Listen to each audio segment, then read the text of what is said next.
Hello and welcome to another episode of Author Fan Face Off. We've got one great author, one big fan. We pick a book by that author and we're going to see who knows it better. I'm Steve Sheinkin, and of course the show would not exist without the leaping librarian, Stacey Rattner. Woo! And today's guest of honor, in the author seat that is, Katherine Marsh, with the wonderful pretty new novel, The Lost Year. Thank you for joining us today. Thank you for having me. This is a great new book, and we never like to talk too much about it in terms of the content because we don't want to spoil questions. Lady Wilkinson, report to the office.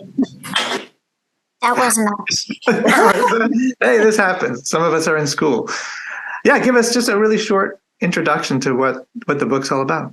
Sure. The Lost Year is about a 13-year-old named Matthew who's stuck at home in New Jersey at the beginning of the COVID pandemic, and he gets in trouble and his mom takes away his Switch, which is absolutely horrible because he's stuck at home with his mom and his great grandma, who's like 100 years old. And did I wait there? Please report to Ms. Stark's ring.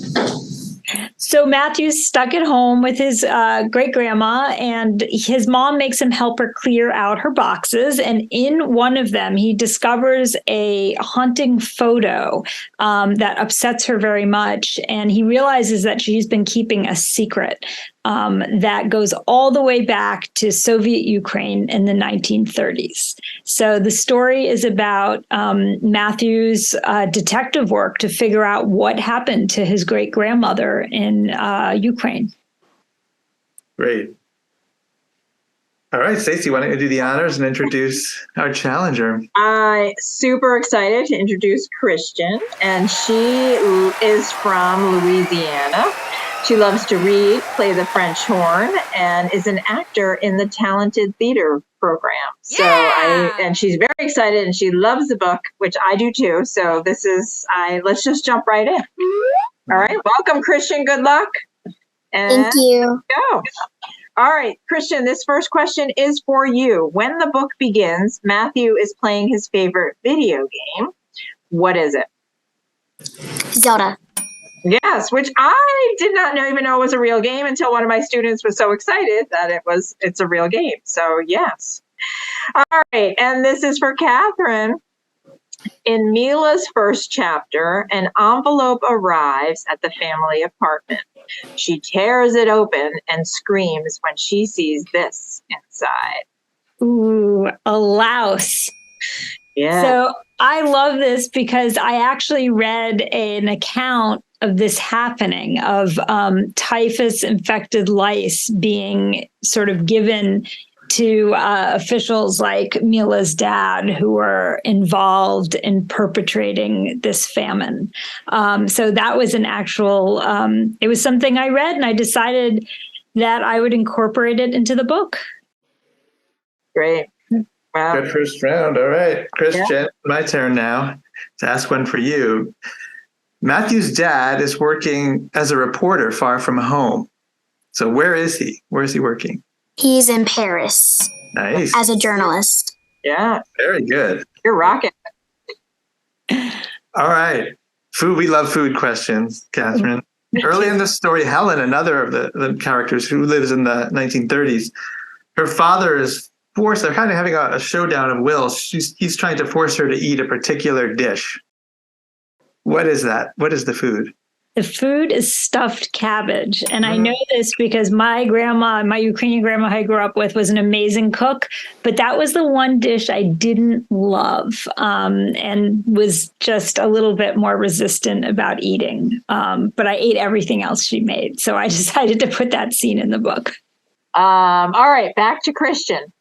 Back to Matthew. He is surprised to find out that as a young woman, Gigi, his great-grandmother, was a champion at this sport. Bowling? Yes, good job. You're Wow. This is impressive. yeah, good job, Christian. And then back to food question for Katherine. Okay. What type of chocolate does Mila enjoy in the Ukraine? Oh, she enjoys a chocolate that is called Clumsy Bear, which I think I actually retranslated as Bumble Bear.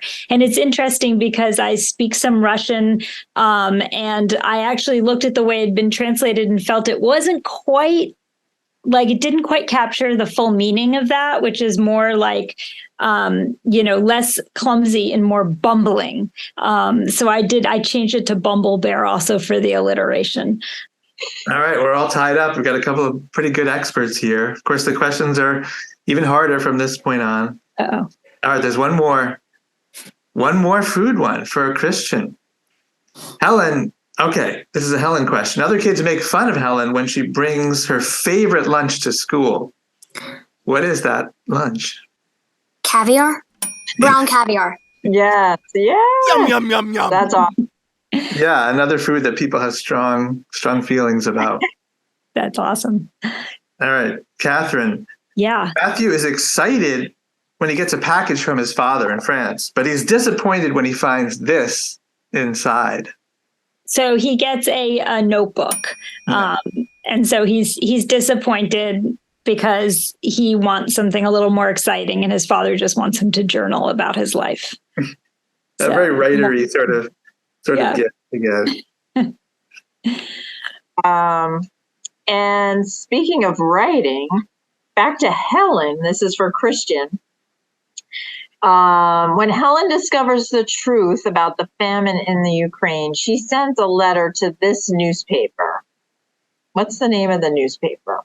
New York Times Best, and to the writer Walter Duranty. That's awesome. That's awesome. Really That good. was one of our bonus questions, like who was it that but you got it. So I'm sorry. She gets something. I hope there's a prize for her. This is really good. I'm really impressed that you remembered his name. Yes. So That's really, really good.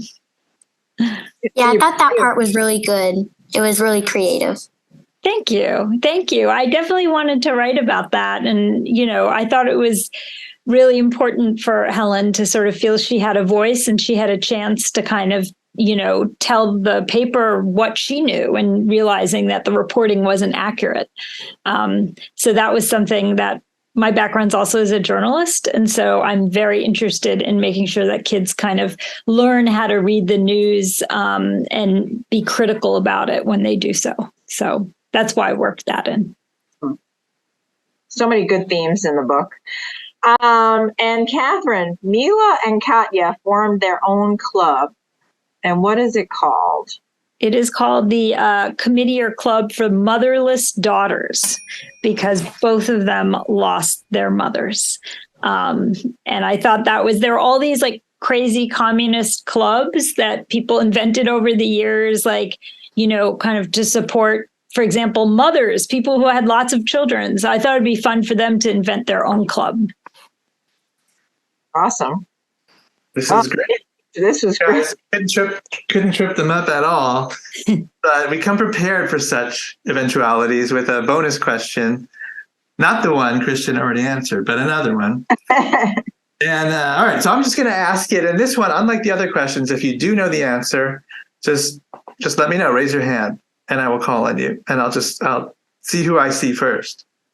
And this is winner take all right here. And this is another one of these little things. All right, here we go.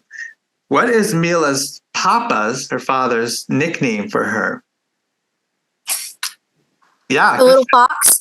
Oh my God. That's the winning answer then. Wow. Congratulations. Thank you. And good job. Thank you. Fan Facebook, you will know more. Also, fan